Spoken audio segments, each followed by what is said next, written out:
Hot అంశాలపై debate news బెంచ్కి స్వాగతం. Israel ఇరాన్ల మధ్య యుద్ధం ముగిసిపోయింది. వాస్తవంగా ఇరాన్లోని అణుస్థావరాల్ని ధ్వంసం చేయడం లక్ష్యం.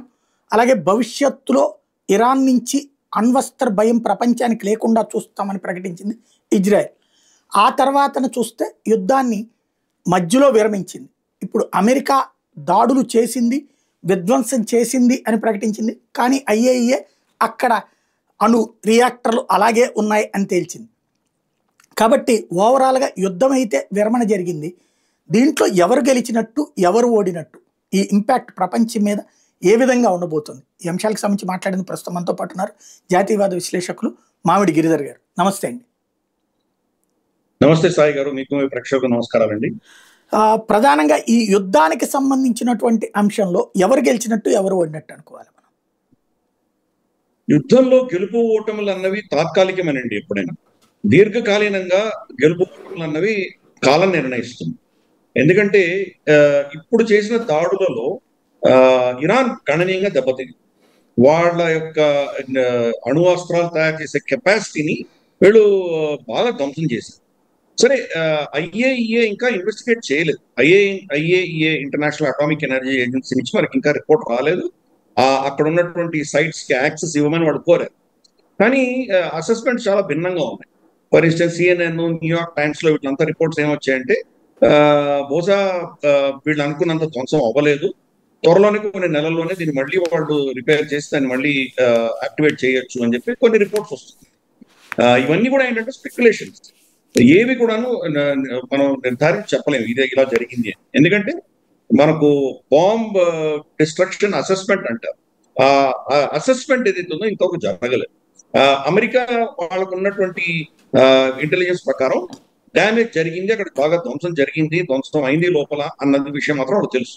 మన శాటిలైట్ ఇమేజ్ లో కూడా చూస్తున్నాం, 3 కన్నాలు కనిపిస్తున్నాయి అక్కడ మనకి. ఎస్పెషల్లీ మనకు ఫోర్డో న్యూక్లియర్ ప్లాంట్ వాళ్ళు ఏం చేశారంటే 200 మీటర్ల దాకా వెళ్ళగలిగినటువంటి ఈ బంకర్ బస్టర్ బాంబ్స్ కొట్టారు. 3 కొట్టి దాంట్లో మళ్ళీ 3 సార్లు కొట్టారు. అంటే మనం అర్థం చేసుకోవచ్చు, ఒకటే చాలా చాలా ఇంపాక్ట్ లోపల డెటనేట్ అయి ఉంటుంది, చాలా ధ్వంసం అయి ఉంటుంది. అదే కన్నంలో మళ్ళీ 2 కొట్టారు, 3 కొట్టారు. అంటే దాని రిడెండెన్సీ కోసం అలా ఎక్కువ సార్లు ఒకటే కన్నం నుంచి వాళ్ళు లోపల పంపించారు. దాంతో డివస్టేషన్ లోపల బాగా విస్తృతమైనటువంటి విధ్వంసం జరిగి ఉంటుంది. దాంట్లో ఎటువంటి సమస్య లేదు.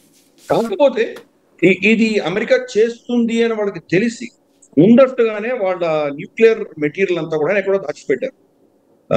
న్యూక్లియర్ మెటీరియల్ దాచిపెట్టినటువంటి ప్రాంతాలలో ఇంతవరకు దాడులు జరగలేదు. ఫర్ ఇన్స్టెన్స్ మనకు నతాన్స్ అన్నటువంటి న్యూక్లియర్ పవర్ ప్లాంట్ పక్కన ఉన్నటువంటి కొండల్లో దాచిపెట్టారు అని చెప్పి ఇంటెలిజెన్స్ వర్గాలు చెప్తున్నాయి. ఈవెన్ బెంజమిన్ నెతన్యాహు కూడా చెప్తున్నారు, వాళ్ళు ఎక్కడ దాచిపెట్టారో మాకు తెలుసు, ఇంటెలిజెన్స్ ఉంది అని అంటున్నారు. బహుశా అమెరికా ఉద్దేశం ఏంటంటే వాటి మీద దాడి చేస్తే కానీ న్యూక్లియర్ కంటామినేషన్ వస్తుంది. అది ఇరాన్కే పరిమితం అవ్వాలని లేదు. చుట్టుపక్కల ఉన్న దేశాలు UAE, సౌదీ అరేబియా, ఇక్కడ కూడా అది విస్తరించినా మనం ఆశ్చర్యపడలేదు. అక్కడ అమెరికన్ ఇంట్రెస్ట్ అన్ని ఉన్నాయి, వీళ్ళ స్థావరాలు ఉన్నాయి, వాళ్ళ మిత్ర దేశాలు ఉన్నాయి. అక్కడ వాళ్ళకి కంటామినేషన్ వస్తే కనుక దానివల్ల ఇబ్బంది వస్తుంది. కాబట్టి బహుశా వాళ్ళని కొట్టలేకపోయి ఉండొచ్చు. ఇజ్రాయెల్ బహుశా ఇంకేదైనా ఆపరేషన్ చేసి దాన్ని అక్కడి నుంచి తీసుకొచ్చే ప్రయత్నం ఇజ్రాయెల్ చేస్తుందేమో ముందు మనకు తెలియదు. కాబట్టి ఇప్పుడు చేసినటువంటి ప్రక్రియలో మీరు ఏ కోణంలో చూస్తారన్న ఆధారంగా గెలుపు ఓటమి ఎవరిది అని చెప్పొచ్చు. ఇరాన్ చేసేటువంటి క్షమతను మాత్రం కొట్టారు. బహుశా ఒక 5-6 ఏళ్ళు 10 ఏళ్ళు కనీసం అంటే వాళ్ళు ఇంకా ఏమీ చేయలేరు. 10 ఏళ్ల శాంతి ఇజ్రాయెల్కి వచ్చింది. దాని దృష్ట్యా చూస్తే కనుక ఇజ్రాయెల్ అమెరికా ఇద్దరు గెలిచారని చెప్పొచ్చు. కానీ కంప్లీట్ గా వాళ్ళ అణువాయుధ శక్తిని నిర్వీర్యం చేసి కంప్లీట్ గా ధ్వంసం చేశారంటే అది కూడా జరగదు. కాబట్టి ఏదో 10 ఏళ్ల తర్వాత 15 ఏళ్ల తర్వాత మళ్ళీ వాళ్ళు పుచ్చుకునేటువంటి అవకాశాలు ఉన్నాయి, లేకపోలేదు. ఏ దేశానికైనా మనకు ఒకసారి ఆ నాలెడ్జ్ అనేది వస్తే కనుక అది ఎలా చేయాలి అన్నటువంటి దాని మ్యాప్స్, దానికి సంబంధించినటువంటి ప్రోటోకాల్స్ అన్ని తెలిసిన తర్వాత ఈ రోజు కాకపోతే రేపు కాకపోతే దాన్ని మళ్ళీ చేసుకోవచ్చు. కాబట్టి ఆ దేశంలో న్యూక్లియర్ బాంబుకు సంబంధించినటువంటి నాలెడ్జ్ అనేది వచ్చేసింది. కాబట్టి వాళ్ళు కంప్లీట్ గా వాళ్ళని విస్మరించేటువంటి పరిస్థితి లేదు, పోస్ట్పోన్ చేయగలిగారు. 10 ఏళ్ళు వీళ్ళకి శాంతి ఉందంటే కదా, 10 ఏళ్లలో ఇజ్రాయెల్ వాళ్ళ పురోగతి చెందడము, వాళ్ళ ముందస్తుగా వాళ్ళ ఎకానమీని బాగు చేసుకోవడము, వాళ్ళ ప్రజలకు కొంత శాంతిని తీసుకొచ్చే దిశగా వాళ్ళు చేయడం, ఇటువంటివన్నీ చేయొచ్చు. కాబట్టి ఒక కనీసం అంటే నా అంచనా ప్రకారం 10 నుంచి 15 సంవత్సరాల వరకు వీళ్ళ న్యూక్లియర్ శక్తిని ధ్వంసం చేస్తారు. ఆ దృష్టిలో విజయం అని చెప్పాలి. ఇరాన్ ఒక చాలా సాంస్కృతికమైన దేశం, ఒక 5-6 వేల సంవత్సరాల చరిత్ర ఉన్నటువంటిది. ఈ ముస్లిమ్స్ గా మారిన తర్వాత కూడా వాళ్ళకు ఒక చరిత్ర ఉన్నది. వాళ్ళకు చాలా బలమైనటువంటి దేశం, అది ఒక పటిష్టమైనటువంటి దేశం, శక్తి గల దేశం అది. ఈవెన్ ముస్లిం ప్రపంచంలో కూడా చాలా one of the most powerful. చెప్పండి చెప్పండి చెప్పండి. అది కాబట్టి వాళ్ళ యొక్క క్షమత, వాళ్ళ యొక్క శక్తి ఎలా ఉందంటే దెబ్బలు తినేటువంటి శక్తి వాళ్ళకి చాలా. కాబట్టి మళ్ళీ వాళ్ళు పుంజుకునేటువంటి అవకాశాలు నాకు కనిపిస్తున్నాయి. కానీ బహుశా ఇమ్మీడియట్ గా వాళ్ళు ఏం చేయలేకపోవచ్చు. 10-15 సంవత్సరాలు మాత్రం ఆ ప్రాంతానికి, ప్రపంచానికి శాంతి అనేది మనం తప్పకుండా చూస్తాం. ఇక్కడ అమెరికా అధ్యక్షుడి నిర్ణయం ఒకటి, నిన్న ఈ అణ్వస్త్ర స్థావరాల ధ్వంసం తర్వాతన అమెరికాకి సంబంధించిన బేసులు ధ్వంసం చేస్తామని మ్యాప్ కూడా రిలీజ్ చేసింది ఇరాన్. వాటి సేఫ్టీ చూసుకోవడం ఒక ఎత్తు అయితే, వాటి మీద ధ్వంసం చేయగలిగింది, వాటి మీద దాడి చేసింది, ధ్వంసం చేయలేదు కానీ దాడి చేసింది. అది గల్ఫ్ కంట్రీస్లో చేసింది. అయితే సాధారణంగా వెంటనే గల్ఫ్ కంట్రీస్ రియాక్ట్ అవుతాయి అన్నటువంటి ప్రకటించారు ఖతార్ వీళ్ళు. ఇంకోవైపున అమెరికా కూడా మా జోలికి వస్తే తీవ్ర పరిణామాలు ఎదురవుతాయని ముందు హెచ్చరించింది. ఇదే ట్రంప్ హెచ్చరించాడు. కానీ ఈ వీటి మీద దాడి చేసిన వితిన్ 1 అవర్లో ట్రంప్ నుంచి కఠిన చర్యలు ఉంటాయి అన్నటువంటి స్టేట్మెంట్ కాకుండా, ఇప్పుడే నేను ఇరాన్ ఇజ్రాయెల్ వాళ్ళతో మాట్లాడాను, వాళ్ళు నన్ను అభ్యర్థించారు, యుద్ధం ఆపేస్తున్నామని ప్రకటించారు. దీన్ని ఎలా చూడాలి? ఇదంతా మ్యాచ్ ఫిక్సింగ్ లాగానే ఉందండి. ఎందుకంటే ఇరాన్ ఖతార్ మీద దాడి చేయబోతున్నాము అని చెప్పి ఖతార్కు ముందస్తుగానే సూచన ఇచ్చేసింది, మేము దాడి చేస్తున్నాము. ఆ సూచన వచ్చిన తర్వాత ఖతార్ ఫస్ట్ ఏం చేసిందంటే ఎయిర్ స్పేస్ అంతా కూడాను ఆపేసింది. మనకి ఇన్ఫాక్ట్ భారతదేశం నుంచి వెళ్తున్నటువంటి ఎయిర్ క్రాఫ్ట్స్ కూడా మనం ఆగిపోయాం, మనం వెళ్ళలేదు. అక్కడ ఉన్న ఎయిర్ క్రాఫ్ట్స్ అక్కడి నుంచి టేక్ ఆఫ్ అవ్వలేదు. మన కార్మికులు ఎవరైతే అక్కడ ఖతార్లో పనిచేస్తున్నారో వాళ్ళు కూడా పాపం ఇబ్బందులు పడ్డారు. ఫ్లైట్లు బుక్ చేసుకున్న వాళ్ళు కూడా వాళ్ళు వెళ్ళలేకపోయారు. కాబట్టి ఫస్ట్ ఎయిర్ స్పేస్ ఆపేసింది. 2, వాళ్ళ ఎయిర్ డిఫెన్సెస్ ని యాక్టివేట్ చేసి వస్తుందని వాళ్ళకి తెలుసు కాబట్టి ఖతార్లో ఉన్న ఎయిర్ డిఫెన్సెస్ కావచ్చు, లేదా అమెరికా స్థావరాల్లో వాడుతున్నటువంటి ప్రొటెక్షన్ కావచ్చు, ఇవన్నీ కూడా యాక్టివేట్ అయ్యాయి. కాబట్టి ఇరాన్ నుంచి వస్తున్నటువంటి మిసైల్స్ అదేమి వీళ్ళకి ఏమి ఆశ్చర్యం ఏం కలిగించలేదు. వాళ్ళు ముందస్తుగానే తెలుసు వస్తున్నాయి. అంటే ఇరాన్ ఏంటంటే వాళ్ళ ప్రజలకి మేము ఏదో చేశాము, అమెరికాని దెబ్బ కొట్టాము, అమెరికా మీద మేము బాంబులు వేసాము అని చెప్పుకోవాలి. కాబట్టి వాళ్ళ మొహం చెల్లాలి కాబట్టి అక్కడ వాళ్ళకు కొంచెం వాళ్ళ గౌరవం దక్కాలి. కాబట్టి దాని దృష్ట్యా వాళ్ళు ఏదో చేశారు. కానీ ఇక్కడ నష్టం అవ్వకుండా, మళ్ళీ యుద్ధం ఎస్కలేట్ అవ్వకుండా ఉండే దిశగా వాళ్ళు చేశారు. అమెరికా 14 బంకర్ బస్టర్ బాంబులు కొట్టారు. 14 బంకర్ బస్టర్ బాంబులకు ప్రతిగా వాళ్ళు 14 మిసైల్స్ వేశారు. 14 మిసైల్స్ లో 13 మిసైల్స్ ని అమెరికా వాళ్ళ యొక్క ఎయిర్ డిఫెన్స్ సిస్టమ్స్ దాన్ని ధ్వంసం చేశాయి. ఒకటే ఒక మిసైల్ మాత్రం వాళ్ళు అలౌ చేశారు, పర్మిట్ చేశారు అది పడడానికి. అది ఎక్కడ పడింది? ఎవరు లేనటువంటి ఒక ప్రాంతంలో వచ్చి పడింది. ఆ విజువల్స్ ఇరాన్ చూసి, ఇరాన్ దాన్ని చూపించుకొని వాళ్ళ ప్రజల్లో చూడు మేము అమెరికా మీద కొట్టాము అని చెప్పి వాళ్ళు చెప్పుకుంటున్నారు. ఇరాన్ లో ఈరోజు ఇంటర్నెట్ కట్ చేశారు, ఇంటర్నెట్ లేదు. చేస్తే చూస్తే ఏదో మన స్టార్ లింక్ ప్రొవైడ్ చేసే మన ఎలాన్ మస్క్ ఇచ్చిన స్టార్ లింక్ కొంతమంది దగ్గర ఉంది, కానీ అది కూడా ఇల్లీగల్. కాబట్టి వాళ్ళ ఆ ప్రభుత్వం ఏం చెప్తే అదే నమ్మాలి, వాళ్ళ టీవీలో వస్తే అదే నమ్మాలి. కాబట్టి వాళ్ళ ఏదైతే ప్రభుత్వం ఉందో, ప్రభుత్వ గౌరవాన్ని కాపాడడానికి వాళ్ళ ప్రజల ముందు మేము ఏదో చాలా గొప్పవాళ్ళము, మాకు శక్తివంతులము, అమెరికా లాంటి దేశంతో మేము నిలబడగలిగాము అని చెప్పుకోవడానికి కోసం అని చెప్పి వాళ్ళకి ఏదో ఒక విధమైనటువంటి ఫేస్ సేవింగ్ వాళ్ళకి ఇచ్చారు. వాళ్ళు చిన్న బాంబులు వేశారు, దానివల్ల ఎవరికి నష్టం లేదు. ఇన్ఫాక్ట్ డొనాల్డ్ ట్రంప్ కూడా ఇరాన్ ని ఆయన థ్యాంక్స్ చెప్పారు. ఆయన మాకు ముందస్తుగానే మీరు చెప్పినందుకు మీకు థ్యాంక్స్, అందుకని మీలో ఉన్నటువంటి ఆవేశం, ఉక్రోషం బయటికి తీసేసినట్టున్నారు, ఇప్పుడు ఇంకా శాంతి దిశగా వెళ్తామని చెప్పి ఆయన స్టేట్మెంట్ కూడా ఇవ్వడం జరిగింది. అందరికీ తెలుసు ఇరాన్ ఏదో చేయాలి. ఇప్పుడు ఎలా ఉంటుందంటే ఆఖరి దెబ్బ మేమే కొట్టామని వాళ్ళ ప్రజలు చెప్పుకోవాలి. ఓడిపోయిన వాళ్ళకి ఆ ఒక ఎగ్జిట్ రూట్ ఇస్తారు. మనం చూస్తే కనుక ఆపరేషన్ సింధూర్లో మనము కాల్పుల విరమణ అని నిర్ణయించిన తర్వాత కూడా మనకు జమ్మూ మీదనో కొన్ని ప్రాంతాల్లో వాడు కొన్ని డ్రోన్స్ పంపించారు, వాటిని షూట్ డౌన్ చేశారు. లోపల వాళ్ళు ఏం చెప్పుకున్నారంటే చూడు ఆయన ఆఖరి దెబ్బ మేమే కొట్టాము అని చెప్పుకునేటువంటి వాళ్ళకు ఒక సరే మొహం ఏదో వాళ్ళకి కొంత ఫేస్ సేవింగ్ గా మనం వదిలేస్తాం. దానివల్ల మనకేం నష్టం రాలేదు. తర్వాత వాళ్ళు దాసోహం అన్నారు, వేరే విషయం. కాబట్టి అదే పంథాలో ఇరాన్ కూడా ఈరోజు మనం చూస్తున్నాం. ఇరాన్ లో ఉన్న పెద్ద సమస్య ఏంటంటే వీళ్ళ నేతృత్వాన్ని మొత్తం చంపేసింది ఇజ్రాయెల్. అంటే మనకు చీఫ్ ఆఫ్ ఆర్మీ స్టాఫ్ కావచ్చు, చీఫ్ ఆఫ్ ఎయిర్ ఫోర్స్ కావచ్చు, చీఫ్ ఆఫ్ నేవీ, ఆర్మీ, వాళ్ళ ఐఆర్జిసి చైర్మన్, తర్వాత వాళ్ళ ఇంటెలిజెన్స్ చీఫ్. ప్రపంచ చరిత్రలో యుద్ధం మొదటి రోజు అన్ని దళాధిపతులు ఒక్కటే రోజు చనిపోవడం అనేది ఇదే ఫస్ట్ టైం. వాళ్ళని ఫస్ట్ చంపేసి కొత్తగా అపాయింట్ చేసిన వాళ్ళని కూడా 2 రోజులు 3 రోజులు వాళ్ళని కూడా చంపేశారు. కాబట్టి నేతృత్వం లేదు. నిర్ణయాలు ఎవరు తీసుకుంటున్నారు? ఖమేనీ వచ్చేసి ఆయన ఎవరో బంకర్లో ఉన్నారు. బంకర్లో బయట ఏం జరుగుతోంది దానికి ఎవరో వచ్చి చెప్పాలి ఆయనకి, దాని ఆధారంగా ఆయన ఎందుకు చెప్పాలి? 80 ఏళ్ల వృద్ధుడు ఆయన. యుద్ధానికి సంబంధించిన నిర్ణయాలు ఆయన చేయరు, ఇంకెవరో చేయాలి. ఆయన ఓవరాల్ డెసిషన్ తీసుకోవచ్చు, కానీ మనకు ఆపరేషనల్ డెసిషన్స్ ఎవరు తీసుకోవాలి? ఆపరేషన్స్ డెసిషన్ తీసుకునేటువంటి సీనియర్ నేతృత్వం అంతా పోయింది. కాబట్టి ఈ మిడ్ లెవెల్ తర్వాత లో లెవెల్లో ఉన్నటువంటి ఆఫీసర్లు ఎవరైతే ఉన్నారో వాళ్ళ ఇష్టానుసారంగా వాళ్ళు బిహేవ్ చేస్తారు. సీజ్ ఫైర్ డిక్లేర్ చేసిన తర్వాత కూడా వాళ్ళు బాంబులు కొట్టారు. అందుకనే ఇరాన్ అఫీషియల్ స్టేట్మెంట్ ఇచ్చింది, మాకు సంబంధం లేదు, మేము కొట్టలేదు అని అన్నారు. కానీ అది విధ్వంసం బీర్ షేబా లాంటి ప్రాంతాల్లో పడి చాలా నష్టం జరిగింది ఇజ్రాయెల్కు. కొంతమంది చనిపోయారు కూడా. సరే, ఫైనల్ గా వాళ్ళు కంట్రోల్ తీసుకోగలిగారు ఈ జూనియర్ ఆఫీసర్స్ కూడా. ఇప్పుడు కాల్పుల విరమణ అనేది మనం చూస్తున్నాం. కాబట్టి ఈ ఇరాన్ బహుశా ఇప్పుడు ముల్లాల చేతి నుంచి సైన్యం చేతులకు వెళ్ళిపోతుందా అని ఒక పెద్ద ప్రశ్న. అది లో లెవెల్ ఆఫీసర్స్ ఎవరైతే ఉన్నారో వాళ్ళు చాలా రాడికలైజ్ ఉన్నారు. వాళ్లకు ఈ స్ట్రాటజీ ఇవన్నీ వాళ్ళకి తెలియకపోవచ్చు. వాళ్ళలో ఒక విధమైన ఆవేశము, ఆక్రోషము, ఒక పగ తెచ్చుకోవాలనేటువంటి ఒక ఆలోచన ఉంది. కాబట్టి వాళ్ళు దీన్ని టేక్ ఓవర్ చేసేటువంటి ప్రమాదం కనిపిస్తుంది. ఆయన ఉండొచ్చు, ఖమేనీ ఉండొచ్చు అధినేతగా, కానీ కింద ఆర్మీలోను ఈ వీళ్ళ ఫోర్సెస్ లో నిర్ణయాలు ఎవరు తీసుకుంటారనేది ఒక పెద్ద సమస్య కాబోతుంది అది. కాబట్టి డొనాల్డ్ ట్రంప్ చెప్పిన మాటలో వాళ్ళకి ఆల్రెడీ తెలుసు, కాబట్టి దానికి పెద్ద భయపడాల్సింది ఏమీ లేదు. వాళ్ళు మా మీద దాడి చేయలేదు, ఏదో వాళ్ళ మౌన్ చాటేసుకోవడానికి, వాళ్ళు ఏదో తప్పించుకోవడానికి ఏదో చేశారు ముందరే తెలుసు. కాబట్టి డొనాల్డ్ ట్రంప్ కూడా దాన్ని ఇంకా ఎస్కలేట్ చేయలేదు, అక్కడ ఆపేశారు. మనం అదే చేసాం. మనం ఏం చేసామో మన దగ్గర నుంచి వాళ్ళు కూడా అదే చేశారు. ఎగ్జాక్ట్ గా ఆపరేషన్ సింధూర్కిను ఇప్పుడు జరిగినటువంటి ఇరాన్ అమెరికా మధ్యలో జరిగిన దాన్ని కూడా మనం చెప్పచ్చు. ఇక్కడ ఒకప్పుడు ఖొమైనీ గద్దె దిగాలి అని చెప్పినటువంటి వాడు ట్రంప్. అలాగే ఇదివరకు అయితే మన మీద కూడా ఒత్తిడి తెచ్చి మనకి బియ్యానికి గోధుమలకి వాళ్ళు ఆయిల్ అమ్మేవాళ్ళు, అప్పట్లో అది ఆపిచ్చాడు. ఇప్పుడు ఇవాళ ట్రంప్ వచ్చేటప్పటికి ఖొమైనీ నాయకత్వ మార్పుని, అంటే ఇరాన్లో నాయకత్వ మార్పు ప్రజలు కోరుకోవట్లేదు.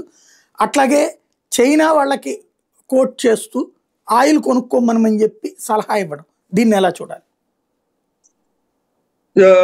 డొనాల్డ్ ట్రంప్ వ్యక్తిగతమైనటువంటి ఆలోచన అంతా కూడా ఇజ్రాయెల్ అని చెప్తే అది వినేటువంటి నైజం ఆయనకుంది. కానీ అమెరికాలో ఒక డీప్ స్టేట్ ఉంది కదా, అమెరికాలో ఉన్నటువంటి డీప్ స్టేట్ ఏం ఆలోచన చేస్తుందో దానికి భిన్నంగా కూడా ఆయన చాలా విషయాలు చేయలేకపోవచ్చు. అమెరికా డీప్ స్టేట్ కి ఇరాన్ లో ఉన్నటువంటి ప్రభుత్వం కావాలి. ఇరాన్ లో ఉన్నటువంటి ఖమేనీ ప్రభుత్వం లేకపోతే అమెరికా గల్ఫ్ లో ఏం పని వాళ్ళకు? అక్కడ శత్రువులే లేకపోతే సున్నీ దేశాలైనటువంటి సౌదీ, యుఏఈ, ఖతార్ ఇటువంటి దేశాలకు వాళ్ళకు థ్రెట్ లేకపోతే, వాళ్ళకి భయం లేకపోతే, వాళ్ళని బెదిరించేటువంటి శక్తి లేకపోతే అమెరికాని ఎందుకు పెట్టుకోవాలి వాళ్ళు? వాళ్ళ దేశాలంతా అమెరికా స్థావరాలు ఉన్నాయి, 10-12 స్థావరాలు ఉన్నాయి అమెరికా, ఇరాక్ లో అన్ని దగ్గర ఉన్నాయి. వాటి అవసరం ఏముంది? వాడికి అందరినీ బిలియన్స్ ఆఫ్ డాలర్స్ వీళ్లకు పైసలు ఇచ్చి వాళ్ళని మేపాల్సిన అవసరం ఏముంది? ఆ దేశాలకు ఉన్నది సున్నీ దేశమైన సౌదీ అరేబియా, షియా దేశమైనటువంటి ఇరాన్, ఒక జూయిష్ యోధుల దేశమైనటువంటి ఇజ్రాయెల్. వీళ్ళు ముగ్గురులో మైత్రి వచ్చేసిందంటే అమెరికాకి ఏం పని అక్కడ? కాబట్టి అమెరికా వాళ్ళ ఇంట్రెస్ట్ కోసం అక్కడ ఉండాలి. కాబట్టి ఏదో ఒక పూచి చూపించారు, ఒక రాక్షసుని చూపించారు. ఆ రాక్షసుని చూపిస్తే కనుక వీడు ఉన్నాడు కాబట్టి వీడి నుంచి మిమ్మల్ని కాపాడడానికి మేము ఉన్నాము, మేము లేకపోతే కనుక వీడు వచ్చి తినేస్తాడు మిమ్మల్ని అని ఒక భయం వాళ్ళలో లేకపోతే కనుక అమెరికాని పక్కన పెట్టేట్టు ప్రమాదం. అమెరికా స్థావరాలు ఉన్నా లేకపోయినా అదొక విషయం. అక్కడ ఉన్నటువంటి స్థావరాలు ఏదో పెద్ద పొడుస్తున్నాయి చేస్తున్నాయని మనం అనుకోక్కర్లేదు. అమెరికా అక్కడ తిష్ట వేసి కూర్చోవడానికి ఇంకా పెద్ద కారణం ఏంటంటే, ఈ రోజు ఆయిల్ అంతా కూడాను, వాళ్ళ చమురంతా కూడాను డాలర్తో పెక్కాయి. డాలర్ ఎక్కడ ప్రపంచవ్యాప్తంగా వాళ్ళు ఆయిల్ అమ్మాలంటే డాలర్లోనే అమ్ముతున్నారు, డాలర్లోనే. ఇప్పుడు చూస్తే కనుక విడ్డూరమైన పరిస్థితి ఏంటంటే, గతంలో ఒక 20-30 సంవత్సరాల క్రితం గల్ఫ్ నుంచి ఈ యొక్క పెట్రోలియం ప్రొడక్ట్స్ కొనేది ఫస్ట్ నంబర్ 1 హైయెస్ట్ కస్టమర్ ఎవరంటే అమెరికా ఉంది. వాళ్ళు కొన్నంత ఇంకెవరు కొనేవాళ్ళు. వాళ్ళ తర్వాతే అందరూ, తర్వాత చైనా, భారతదేశం ఇవన్నీ ఉండేవి. ఈ రోజు గల్ఫ్ నుంచి ఒక్క బ్యారెల్ కూడా అమెరికా కొనట్లేదు. ఎందుకంటే అమెరికాలోనే చాలా విస్తృతంగా వాళ్ళ దగ్గర చాలా డ్రిల్లింగ్ చేశారు, చాలా ఉన్నాయి వాళ్ళ దగ్గర, చాలా నిధులు, గనులు ఉన్నాయి వాళ్ళ దగ్గర. అలాగే డొనాల్డ్ ట్రంప్ కూడా ఆయన ప్రమాణ స్వీకారం చేయగానే ఏం చెప్పారు, డ్రిల్ బేబీ డ్రిల్ అన్నాడు.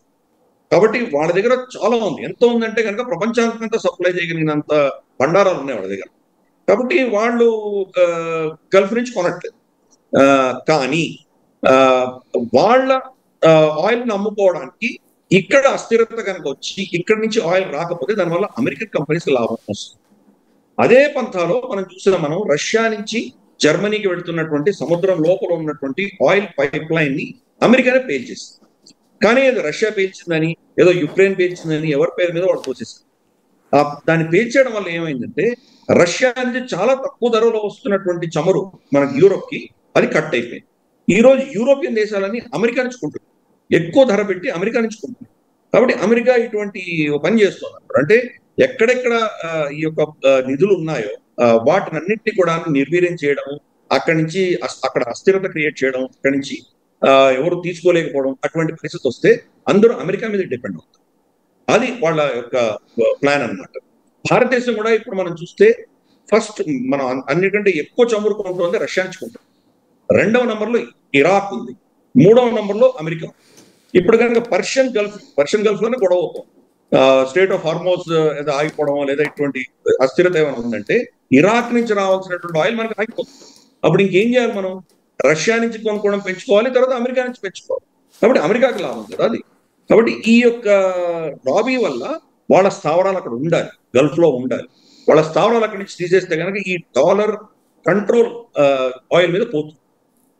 సౌదీ అరేబియాకి నంబర్ 1 కస్టమర్ ఎవరు ఈరోజు? చైనా. నంబర్ 2 కస్టమర్ ఎవరు? భారతదేశం. ఈ రెండు దేశాలతో వాణిజ్యము ఇంకేదో దేశం, 3వ దేశమైన అమెరికా డాలర్తో ఎందుకు చేయాలి? మనం రూపాయితోటో లేదా రియాల్తోనో చేసుకోవచ్చు, లేదా యువాన్తో చేసుకోవచ్చు, లేదా బంగారు ధరని అనుసంధానం చేసుకొని మనం ఏదో రేట్ని ఫిక్స్ చేసుకోవచ్చు. డాలర్తో పని ఏంటి? డాలర్తో ఆయిల్ యొక్క సంబంధం కట్ చేస్తే కనుక అమెరికన్ ఎకానమీ దెబ్బతింటుంది, భయంకరంగా దెబ్బతింటుంది. అమెరికా శక్తే ఆ డాలర్. మనకు అమెరికా ఆర్మీ కాదు. ఆర్మీ ఎందుకు ఉందంటే ఆ డాలర్ ని ప్రాపప్ చేయడానికి, డాలర్ ని అందరూ వాడాలి అని బెదిరించడానికి దాని సైన్యాన్ని వాడుకుంటారు. కాబట్టి ఎప్పుడైతే ఈ లింక్ కట్ అవుతుందో అప్పుడు ఇంకా అమెరికా అన్నది అది దాని యొక్క శక్తి క్షీణిస్తుంది. కాబట్టి ప్రపంచం అంతా వాళ్ళ ప్రత్యామ్నాయాలు చూసుకుంటారు. దానిని ఆపడానికి కోసమే ఈ ఖమనేయి లాంటి పూచి వాళ్ళకి కావాలి. ఖమనేయిని చంపకూడదు, ఖమనేయి ఉండాలి, ఖమనేయికి శక్తి ఉండదు. వాళ్ళు రోజు death to Israel, death to America అని అరుస్తూ ఉండాలి. వాళ్ళు సున్నీలు మేము చంపుతామని, మక్కాని టేక్ ఓవర్ చేస్తామని ఇటువంటి స్టేట్మెంట్లు ఇస్తూ ఉండాలి. అది ఇచ్చినంత వరకు అమెరికన్ ఇంట్రెస్ట్ అక్కడ సురక్షితంగా ఉంటాయి. ఇది వాళ్ళ గేమ్ ప్లాన్. అందుకనే డొనాల్డ్ ట్రంప్ మొదటి రోజే బెంజమిన్ నెతన్యాహు ఖమనేయిని చంపుతాను అని అడిగితే కనుక దాన్ని ససేమి రాను, చంపడానికి వీల్లేదన్న. ఇప్పుడు కూడా ఈ బాంబులు వేయంగానే ఇమ్మీడియట్ గా ఇచ్చిన స్టేట్మెంట్ ఏంటంటే this is time for peace అంటాయి. అంటే రెజ్యూమ్ చేంజ్ గురించి ఆయన మాట్లాడట్లేదు. రెజ్యూమ్ చేంజ్ గురించి ఒక బెంజమిన్ నెతన్యాహు మాత్రమే మాట్లాడదు. ఒకవేళ ఆయన వృద్ధుడు 80 ఏళ్ల పైబడి వయసు ఉంది, ఆయన ఏదో కారణాల వల్ల ఆయన చనిపోయాడు అనుకుందాం, లేదా చంపేశారే అనుకుందాం, వీళ్ళు మొసాడ్ ఏదో ఆపరేషన్ చేసి చంపారు అనుకుందాం. ఒక వ్యక్తి చనిపోయినంత మాత్రం రెజ్యూమ్ చేంజ్ అవ్వదు. అది కుటుంబ పాలన కాదు, రాచరికం కాదు. ఖమనేయికి ఇద్దరికి వాళ్ళకేం అన్నదమ్ములు కాదు, వాళ్ళేం బంధుత్వం లేదు. అలాగే ఇప్పుడు ఈయన చనిపోతే కనుక ఈయన తర్వాత ఎవరు ఉత్తరాధికారి ఉండాలి చెప్పి 3 పేర్లు ఆల్రెడీ ఈయన సజెస్ట్ చేశాడు. కాబట్టి అది ఆ రెజీమ్ అనేది చేంజ్ అవ్వదు. వ్యక్తి పోయినా రెజీమ్ చేంజ్ చేసి మళ్ళీ రెజా పెహల్వీని తీసుకొస్తారా, డెమోక్రసీ తీసుకొస్తారా, లేదా అది కుక్కలు చింపేసిన విస్తర్లా ఆ దేశం తయారవుతుందా, ప్రతి ప్రావిన్స్ వాళ్ళు ఇష్టానుసారం ఉంటారా? ఈరోజు మనకి ఇరాక్, సిరియాలో ఎలా చూస్తున్నామో అలాంటి పరిస్థితులు వస్తాయి అక్కడ. ఇవన్నీ కూడా ఏంటంటే రెజీమ్ చేంజ్ కింద మనం పరిగణించాలి. అటువంటి దిశగా వెళ్ళట్టు. డొనాల్డ్ ట్రంప్ లేటెస్ట్ గా ఈ రోజు ఇచ్చిన ట్వీట్లు ఏం చెప్పారంటే రెజీమ్ చేంజ్ చేస్తే కనుక అక్కడ చాలా ఇబ్బందులు వస్తాయి, శాంతి పోతుంది, అది దాన్ని మరి కంట్రోల్ చేయడం చాలా కష్టం. కాబట్టి వాళ్ళు చాలా అద్భుతమైనటువంటి ట్రేడ్ చేయగలిగినటువంటి దేశం అది, వాళ్ళు బాగానే ఉంటారు, మేము బాగానే ఉంటాం అని చెప్పి డొనాల్డ్ ట్రంప్ అఫీషియల్ గా ఈ రోజు ట్వీట్ చేశారు. కాబట్టి అమెరికన్ డీప్ స్టేట్ ఖమనేయిని తీయడానికి సిద్ధంగా లేరు. యుద్ధం ఎక్కువ కాలం సాగదని నేను చాలా కాలంగా చెప్తున్నాను. సరే, టీఆర్పీల కోసం మన వాళ్ళు చాలా అయిపోయింది, ఖమెనీ అయిపోయింది, ఇక్కడ యుద్ధం వస్తుంది, మూడో ప్రపంచ యుద్ధం, ఇలాంటివన్నీ మాట్లాడుతున్నారు. అంతా కానే కాదు అది. ఇదంతా కూడా స్టేజ్ మేనేజ్ అయింది. ఆ, ఇరాన్ కూడా ఇప్పుడు కామ్గానే ఉంటుంది. ఒక 10-15 సంవత్సరాల తర్వాత కోసం మళ్ళీ శక్తి పుంజుకుంటారు. ఇదంతా కూడా స్టేజ్ మ్యాచ్. అందుకని మనం దీని గురించి పెద్దగా వరి అవ్వాల్సింది ఏం లేదు. అంతా సద్దుమణుగుతుంది. ఆ, ఇజ్రాయెల్ మాత్రం ఒక 10-15 ఏళ్ళ శాంతి వాడు గ్యారంటీ తెచ్చుకున్నారు. అంటే సాధారణంగా యుద్ధం సందర్భంలో ఇప్పుడు మనం అనుకుంటుంటాం, గతంలో పాకిస్తాన్ మీద మనం యుద్ధం చేసి గెలిచినటువంటి సందర్భంలో మన దగ్గర దొరికినటువంటి 92,000 మందిని వదిలేసాం, మన వాళ్ళని 3,000 మందిని ఆపేసాం బంగ్లాదేశ్ వారప్పుడు. అట్లాగే పీఓజేకే మనం ఎందుకు తీసుకోలేకపోయాం, ఆ రోజున మనమేమో వాళ్ళకి లాహోర్ దాకా వెనక్కి ఇచ్చేసాం అన్నట్టు. అట్లాగే ఇప్పుడు కనీసం యుద్ధం విజయం కోసం ఏదైతే ఇరాన్ ప్రోద్బలంతో హమాస్ వాళ్ళు పట్టుకెళ్ళినటువంటి బందీలను కూడా విడిపించుకోలేదు ఇజ్రాయెల్. మరి అది ఇజ్రాయెల్కి మైనస్ అవదా? తప్పకుండా మైనసే అది. ఈరోజు చర్చలు ఇరాన్తో మొదలు పెట్టాలి, ఇరాన్తో చర్చలు చేయాలి. ఇప్పుడు ఏంటంటే సీజ్ ఫైర్ మాత్రమే, యుద్ధం కంప్లీట్ గా అయిపోలేదు. సీజ్ ఫైర్ తర్వాత దానికి చర్చలు జరుగుతాయి. చర్చల్లో ఇదే మొదటిది. In fact Donald Trump already 6 points పెట్టి వాళ్ళకి ఇరాన్కి ఆయన వార్నింగ్ ఇచ్చారు గతంలో. 60 రోజుల్లో మీరు చేయకపోతే మేము యాక్షన్ తీసుకుంటామన్నాము అన్నారు ఆయన. 61వ రోజు ఇజ్రాయెల్ వెళ్ళి కొట్టింది. ఆయన ఇచ్చినటువంటి ప్లాన్ లో ఏంటంటే మీ న్యూక్లియర్ కెపాసిటీ కంప్లీట్ గా మీరు ఆపేయాలి, న్యూక్లియర్ మెటీరియల్ అంతా మాకు ఇచ్చేయాలి. రెండవది, ఈ ఇజ్రాయలీ హాస్టేజెస్ ఎవరైతే మీ దగ్గర ఉన్నారో, యుద్ధం కాదు మీ దగ్గర ఖైదీలో పెట్టుకున్నారో వాళ్ళని మీరు రిటర్న్ చేయాలి.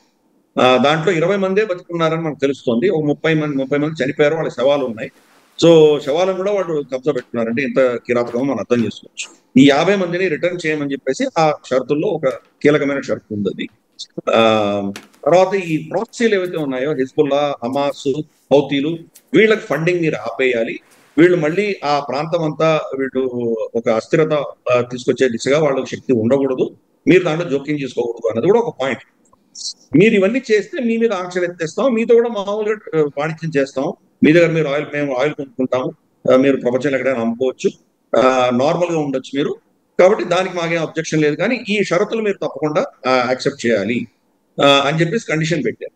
సో ఇరాన్ ఏంటంటే అఫ్ కోర్స్ అది ఏ దేశమైనా మీరు షరతులు పెడితే అంత తొందరగా ఒప్పుకుంటున్నాయి ఏమైనా, కాబట్టి వాళ్ళేమి ఒప్పుకోలేదు. ఇప్పుడు బహుశా ఇప్పుడు నెక్స్ట్ లెవెల్ ఆఫ్ చర్చలు ఏవైతే జరుగుతాయి ఇజ్రాయెల్ కి ఇరాన్ కి, అఫ్ కోర్స్ బహుశా యుఏఈనో ఖతారో ఎవరో మధ్యవర్తిత్వం వహిస్తారు. మోస్ట్లీ ఒమాన్ చేయొచ్చు, మనకు తెలియదు. ఖతార్ కానీ ఒమాన్ కానీ చేయొచ్చు. ఖతార్ ఇప్పుడు వాళ్ళ దేశం మీద దాడులు జరిగినాయి కాబట్టి వాళ్ళు గుర్రమని ఉన్నారు. బహుశా ఒమానో ఇంకెవరో ఏదో ఒక దేశం అంటే మధ్యవర్తిత్వం చేస్తుంది, లేదా యూరోప్ నుంచి ఎవరైనా చేయొచ్చు, ఫ్రాన్స్ చేయొచ్చు ఫర్ ఇన్స్టెన్స్. ఎందుకంటే ఖొమైనీ ఫ్రాన్స్ లో ఉన్నాడు ఆయన. ఇప్పుడు కూడా వీళ్ళకి ఏమైనా ఇబ్బంది వస్తే వాళ్ళు ఫ్రాన్స్ పారిపోయే అవకాశాలు ఉన్నాయి. కాబట్టి బహుశా ఫ్రాన్స్ వీళ్ళ మధ్యవర్తిత్వం చేయొచ్చు. దాంట్లో మొట్టమొదటి అంశం ఇదే ఉంది, ఆ 54 మందిని మీరు రిలీజ్ చేయండి అన్నది ఉంటుంది. మీరు ఇరాన్ కొట్టినంత మాత్రాన వీళ్ళు బయటకు వస్తారని గ్యారెంటీ ఏం లేదు కదా. కానీ ఒక విషయం మనం అర్థం చేసుకోవాలి, ఈ యుద్ధం జరుగుతున్నంత కాలం ఇరాన్ ప్రాక్సీలు ఏవైతే ఉన్నాయో, హౌతీలు కావచ్చు, హమాస్, హిజ్బుల్లా, తర్వాత ఇరాక్ లో ఉన్నటువంటి షియా మిలిషియా ఏదైతే ఉందో, ఎవరు కూడా ఇజ్రాయెల్ వ్యతిరేకంగా యుద్ధం చేయలేదు, ఇజ్రాయెల్ వ్యతిరేకంగా ఎటువంటి యాక్షన్ తీసుకోలేదు. స్టేట్మెంట్ ఇష్యూ చేసింది హౌతీలు, ఏదో ఒక మిజైల్ వేసింది, దాన్ని ఎప్పుడు ఈజీగా షూట్ డౌన్ చేశారు తప్పితే వాళ్ళు కూడా యాక్షన్ తీసుకోలేదు. హిజ్బుల్లా వాళ్ళ దగ్గర 150,000 మిజైల్స్, వాళ్ళు ఒక్క మిజైల్ కూడా వేయలేదు ఇజ్రాయెల్ మీద. హమాస్ ఇప్పుడు కూడా వాళ్ళ దగ్గర శక్తి ఉంది, ఎవరినో సూసైడ్ అటాక్ చేసి అక్కడ ఉన్నటువంటి గాజాలో ఉన్నటువంటి ఇజ్రాయెలీ సైనికులను ఎవరినో చంపుకోవచ్చు. కాబట్టి ఇటువంటివేవో ఇరాన్ ని సమర్థిస్తూ ఇరాన్ పక్షాన్ని నిలిచి వీళ్ళు ఏదైనా యాక్షన్ తీసుకొని ఉంటే ఇరాన్ మీద పెట్టినటువంటి ఫోకస్ అంతా కూడా కొంత ఈ ప్రాంతాల్లో పెట్టవలసినటువంటి పరిస్థితులు వచ్చి ఉండొచ్చు. కానీ అలా జరగలేదు. అంటే ఆల్రెడీ ఇరాన్ వీళ్ళని ఆపింది అని మనం అర్థం చేసుకోవచ్చు. లేదా ఈ శక్తులన్నీ కూడా ఇరాన్ దెబ్బతింటుంది కాబట్టి ఇప్పుడు మనం జోక్యం చేసుకుంటే కానీ మనం సమర్థించే వాళ్ళు ఉండకపోవచ్చు. కాబట్టి చూద్దాము ఏం జరుగుతుందో చూద్దామని వాడు కూడా ఆగవచ్చు. కాబట్టి మార్పులు కనిపిస్తుంది. వాళ్ళు కూడా గతంలో ఉన్నంత శక్తితోటి వాళ్ళు ఇజ్రాయెల్ని సతాయించేటువంటి శక్తి బహుశా లేకపోవచ్చు. 3 శక్తులు కూడా బాగా దెబ్బతిన్నాయి. వాళ్ళ యొక్క సపోర్ట్ బేస్ ఇరాన్నే వీళ్ళు దెబ్బ కొట్టారు కాబట్టి రాబోయే రోజుల్లో చర్చలలో ఇవన్నీ కూడా ఉంటాయి. దాంట్లో ఏ మేరకు ఎవరు ఒప్పుకుంటారో అనేది మనం చూడాలి. కానీ నేను ఇందాక చెప్పినట్టు ఏ దేశాన్ని కూడా కంప్లీట్ గా మీరు నాశనం చేయలేరు, మీకు సొల్యూషన్స్ రావు. అక్కడ 50 మంది ఇజ్రాయలీస్ ని హమాస్ కబ్జాలో పెట్టుకున్నారు. ఇందాక మీరు చెప్పిన ఉదాహరణ ప్రకారం 93,000 మంది పాకిస్తానీ యుద్ధ ఖైదీల బదులుగా 54 మంది మన ప్రిజనర్స్ పాకిస్తాన్ జైల్లో ఉన్న వాళ్ళని ఈ రోజు దాకా మనం యాక్ట్ తీసుకున్నాం. కాబట్టి అది మన ఫెయిల్యూర్. కాబట్టి అదే ఫెయిల్యూర్ ఇప్పుడు ఇజ్రాయెల్ కూడా చూస్తున్నాము. యుద్ధంలో ఎలా ఉంటుందంటే కనుక సైన్యం గెలిచేటువంటి యుద్ధం ఒకటి, దేశం గెలిచేటువంటి యుద్ధం ఒకటి. భారత చరిత్రలో మన అంటే ట్రాన్స్ఫర్ ఆఫ్ పవర్ జరిగిన తర్వాత, బ్రిటిష్ వాళ్ళు వెళ్ళిపోయిన తర్వాత ఇంతవరకు మన సైన్యం అన్ని యుద్ధాలు గెలిచింది, మన దేశం ఓడిపోయింది. కాబట్టి మన ఈ రెండింటి యొక్క వ్యత్యాసం చూడాలి. 65 యుద్ధంలో మనం అద్భుతంగా పోరాటం చేసి ఎన్నో బలిదానాలు ఇచ్చి హాజీ పీర్ పాస్ ని కబ్జా చేసుకున్నాం. ఈ రోజు ఒకటే దారి ఉన్నది మనకు, జమ్మూ నుంచి మనం వెళ్ళాలంటే రాంబన్ మీదుగా కాజీగుండ్గా ఒకటే జవహర్ టనల్ నుంచే మనం కాశ్మీర్కి వెళ్ళొచ్చు. ఆ హాజీ పీర్ మన అధీనంలో ఉంటే కనుక రెండో దారి ఉండేది. కానీ తాష్కెంట్ లో వెళ్ళి వాళ్ళు సరఫరా చేసింది. వీర్ సావర్కర్ గారు ఈవెన్ లాల్ బహదూర్ శాస్త్రి గారిని బాగా తిట్టారు.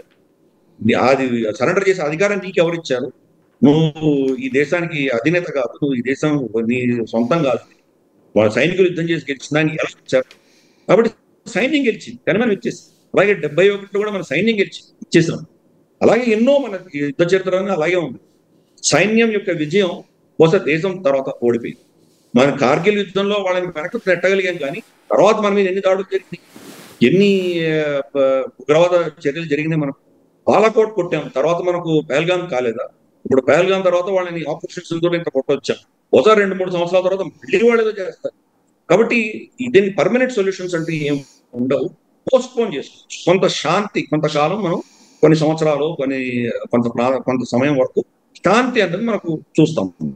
కాల్పుల విరమణ 4 సంవత్సరాలు మనకి పాకిస్తాన్కి ఉండడం వల్ల ఆ బార్డర్ ప్రాంతంలో ఉన్న వాళ్ళందరూ చాలా వాళ్ళ పాపం వాళ్ళ పంటలు కానీ వాళ్ళ స్కూల్స్ వాళ్ళ జీవన శైలి అంతా కూడాను చాలా శాంతియుతంగా నడిచింది.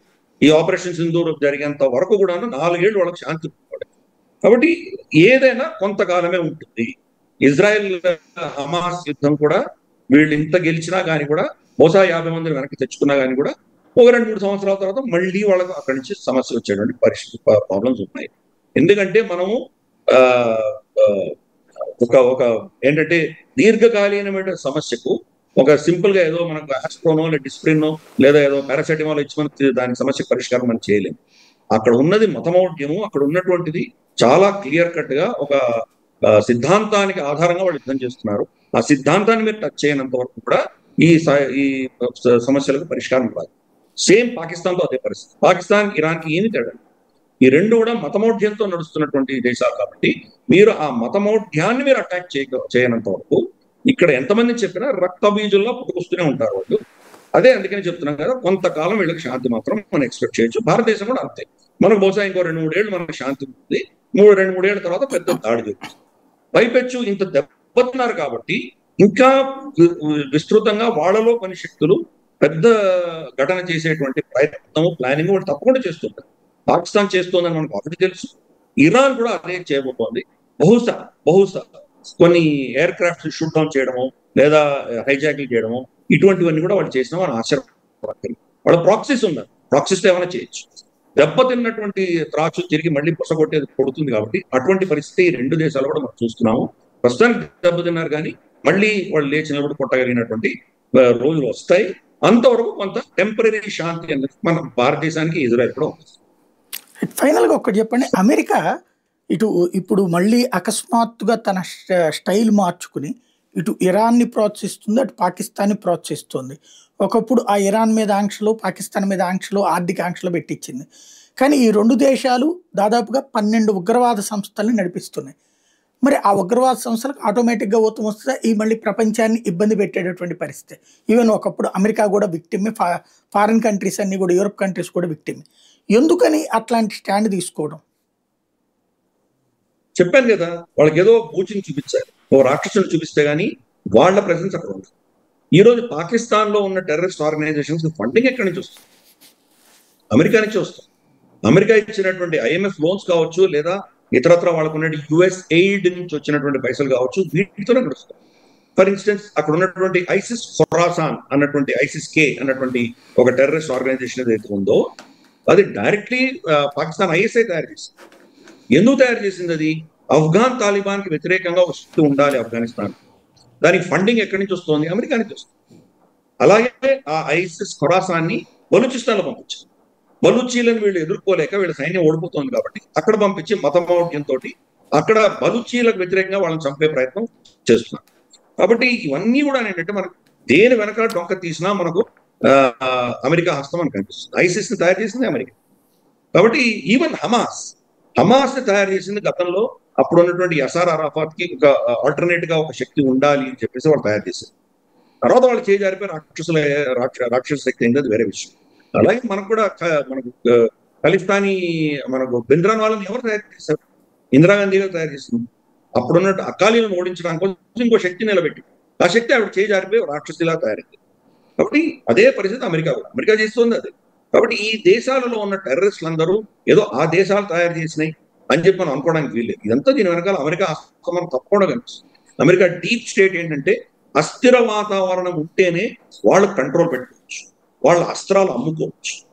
కొన్ని బిలియన్స్ ఆఫ్ డాలర్స్ విలువ చేసేటువంటి అస్త్రాలు ఆఫ్ఘనిస్తాన్ లో వదిలేసి వచ్చారు. ఎందుకు వచ్చారు? వాళ్ళు ఎందుకు తీసుకెళ్లేదు వాటిని అన్నింటి వెనక్కి? ఈ అస్త్రాలన్నీ ఇప్పుడు మనం ఆ ప్రాంతం అంతా అస్థిర వాతావరణం చూడడానికి కారణం దానివల్లనే. అక్కడ వాళ్ళ దగ్గర అత్యాధునికమైనటువంటి అస్త్రాలు, నైట్ విజన్ గాగుల్స్ ఉన్నాయి వాళ్ళ దగ్గర, స్నైపర్ రైఫల్స్ ఉన్నాయి, చాలా హై క్యాలిబర్ గన్స్ అన్ని వాళ్ళ దగ్గర ఉన్నాయి. అవన్నీ కూడా ఈరోజు చూస్తే పాకిస్తాన్ లో మన ఖైబర్ పఖ్తూన్ఖ్వాలో కావచ్చు, బలూచిస్తాన్ లో కావచ్చు, అలాగే ఇరాన్ లో ఉన్నటువంటి సిస్తాన్ బలూచిస్తాన్ లో కావచ్చు, ఇవన్నీ ఇన్ఫిల్టర్ అయింది. కాబట్టి ఆ ప్రాంతం ఎంత అస్థిరంగా ఉంటే అంత అమెరికాకి ఆ భయానికి వాళ్ళ దగ్గర కొనుక్కోవడం మొదలు పెడతారు. ఈ దేశాలని గల్ఫ్ దేశాలు మనం చూస్తే కనుక డొనాల్డ్ ట్రంప్ వెళ్ళినప్పుడు billions of dollars defence budget వాళ్ళు పెట్టి వాళ్ళు కొనుక్కుంటున్నారు అమెరికా దగ్గర నుంచి. కాబట్టి ఇటువంటి రాక్షసీ శక్తులు లేకపోతే అమెరికా అక్కడ ఉండాల్సిన అవసరమే ఉన్నది. ఆ భారతదేశాన్ని కంట్రోల్ చేయాలంటే వాళ్ళకి ఒక లీవర్ కావాలి. అందుకని పాకిస్తాన్ వాడుతుంది. ప్లస్ పాకిస్తాన్ ఏంటంటే ఒక జియోగ్రాఫికల్ లొకేషన్ వాడు పర్ఫెక్ట్ గా ఉంది.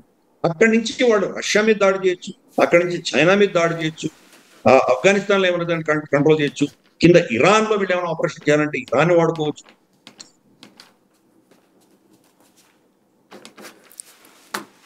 సో అందుకని మనం చూస్తే కనుక ఈవెన్ దీంట్లో కూడా చూస్తే మనం దీని ఏమంటారంటే మన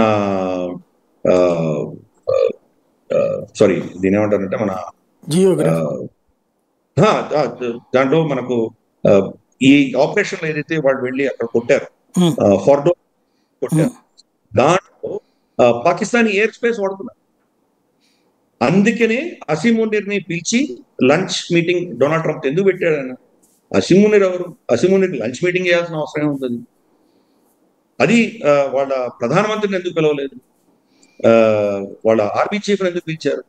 సో ఇవి మీరు వెనకాల చూస్తే కనుక ఇది అంటే పాకిస్తాన్ ని అందరూ వాడుకొని టాయిలెట్ పేపర్ లాగా పడేసేటువంటి పరిస్థితి. చైనా అంతే, అమెరికా అంతే.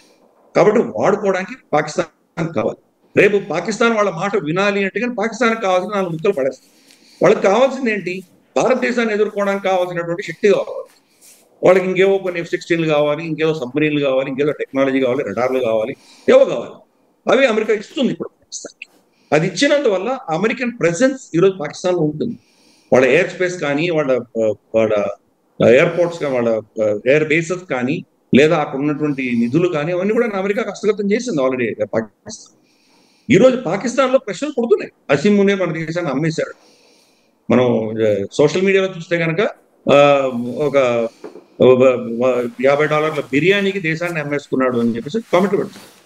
కాబట్టి పాకిస్తాన్ నైజమే. పాకిస్తాన్ వాడుకుంటుంది అమెరికా, ఇరాన్ ని కూడా వాడుకుంటుంది. ఇరాన్ కి తెలిసినా తెలియకపోయినా ఇరాన్ కూడా అమెరికా వాడుకుంటుంది. ప్రపంచంలో ప్రతి ప్రాంతంలో కూడా ఇటువంటి శక్తులను వాళ్ళు క్రియేట్ చేస్తారు. ఈ టెర్రరిస్ట్ ఆర్గనైజేషన్ వరకు అంతా ఫండింగ్ వీళ్ళదే ఉంటుంది. ఆఫ్రికాని అతలాకుతలం చేస్తుంది. ఆఫ్రికాలో అన్ని దేశాల్లో ఉన్నటువంటి వేర్పాటువాద శక్తులు అన్నిటికీ కూడా ఫండింగ్ వీళ్ళే చేస్తున్నారు, అమెరికా నుంచే వస్తారు. యుఎస్ఎయిడ్ అని ఏదో పెట్టి ఒక ఆర్గనైజేషన్ పెట్టి దాని నుంచి చేస్తున్నారు. డొనాల్డ్ ట్రంప్ రాగానే ఫస్ట్ యుఎస్ఎయిడ్కి ఫండింగ్ కట్ చేశాడు. కానీ మళ్ళీ డీప్ స్టేట్ వాళ్ళ కంట్రోల్ కోసం అని చెప్పి వేరే రూట్ లో మళ్ళీ అవన్నీ కూడా మళ్ళీ స్టార్ట్ చేస్తారు. అందుకని అమెరికా ప్రపంచాన్ని ఎలా శాసిస్తోంది అంటే వాళ్ళ యుద్ధ పటిమతోటో లేకపోతే వాళ్ళకు ఉన్నటువంటి డాలర్ శక్తితోటో ఒక ఎత్తు అయితే, అంతకంటే ఎక్కువ ఇటువంటివి ఎన్జిఓలు, ఈ టెర్రరిస్ట్ ఆర్గనైజేషన్లు, ప్రతి దేశంలోనూ చిచ్చులు పెట్టేటువంటిది, కొనుక్కొని అక్కడ ఉన్నటువంటి కొంత శక్తిని వాళ్ళు కొనుక్కొని ఇవన్నీ చేస్తారు. ఆపోజిషన్ పార్టీస్ ప్రతి దేశంలో ఉన్న ఆపోజిషన్ పార్టీని వాళ్ళ అధీనంలో తీసుకుంటారు. కాబట్టి ఇది ఒక అంటే సూపర్ పవర్ చేసేటువంటి వాళ్ళ యాక్షన్స్ లో ఇది ఒక భాగం. అందుకనే పాకిస్తాన్ అన్నది వాళ్ళకి చాలా కీలకమైన అసెట్. వాడు రాక్షసుడు కావచ్చు, కానీ అమెరికాకు వాళ్ళకు ఒక అసెట్ కింద వాళ్ళు భావిస్తారు. అందుకనే మనకు కంప్లీట్ గా సమర్థన ఉండదు. కానీ చైనా వాళ్ళకు ఒక ఎనిమి కాబట్టి, శత్రువు కాబట్టి, చైనాకు భారతదేశానికి మధ్యలో ఎటువంటి గొడవ ఉన్నా 100% మనల్ని సమర్థిస్తుంది America. Line of actual control సంబంధించి ఏ విషయం వచ్చినా అమెరికా మనల్ని సపోర్ట్ చేస్తుంది, ఇంటెలిజెన్స్ ఇస్తుంది మనకి. అరుణాచల్ ప్రదేశ్ భారతదేశంలో అభిన్న భాగం అని చెప్పి అమెరికా ఓపెన్ చేస్తుంది. కానీ పాక్ ఆక్రమిత జమ్మూ కాశ్మీర్ 100% భారతదేశం చెప్పట్లేదు. ఈ పాకిస్తాన్తో వచ్చేసరికి వాళ్ళ ప్రవర్తన ఒకలాగా ఉంటుంది, చైనాతో వచ్చేసరికి ఒకలాగా ఉంటుంది. ఇరాన్తో కూడా అదే పరిస్థితి. సున్నీ షియా డివైడ్ అమెరికానే క్రియేట్ చేస్తుంది. 1979 వరకు షా ఉన్నంత వరకు కూడా అమెరికా, ఇజ్రాయెల్ ఇరాన్కి చాలా దగ్గరగా ఉండేవి. ఎందుకంటే అప్పుడు మత ఛాందసం ఇటు ఉండేది, సున్నీల దగ్గర ఉండేది. సున్నీ రాజులు వీళ్ళంతా చాలా ఛాందసంగా ఉండేవి. కాబట్టి వీళ్లకు వ్యతిరేకంగా ఫోర్స్ ఉండాలి అని చెప్పి షాని కూడా ప్రమోట్ చేశారు. ఎప్పుడైతే షాని తీసేసి ఈ ఖమేనీ వచ్చారో, ఇన్ఫాక్ట్ ఖొమేనీ కూడా ఫ్రాన్స్ లో ఉన్నాడు. ఆయన నర్చర్ చేసి పంపించింది కూడా వీళ్ళే. కానీ వాడు చేయి జారిపోయి ఇంత రాక్షస శక్తి ఉందని వాడు ఊహించారు. రాక్షస శక్తి అయిన తర్వాత అతన్ని బూచిగా చూపించి వీళ్ళ అధీనంలో బిగ్గరగా కంట్రోల్ తీసుకుంది. సో ఇదంతా కూడా ఏంటంటే పెద్ద diplomatic games, international power games అనేవి చేస్తుంటుంది అమెరికా. దాని భాగంగా దీన్ని అర్థం చేస్తుంది. థ్యాంక్ యూ వెరీ మచ్ అండి, మంచి సమాచారం అందించినందుకు. ఇది పరిస్థితి. ఓవరాల్గా అయితే ఇరాన్ ఇజ్రాయెల్ యుద్ధం ఆగింది. దీని వెనకాల ఉన్నటువంటి ఆట చాలా పెద్దదే. ఈ ఆట ఆగుతుందా సాగుతుందా అన్నటువంటిది కాలం డిసైడ్ చేయాల్సి ఉంది.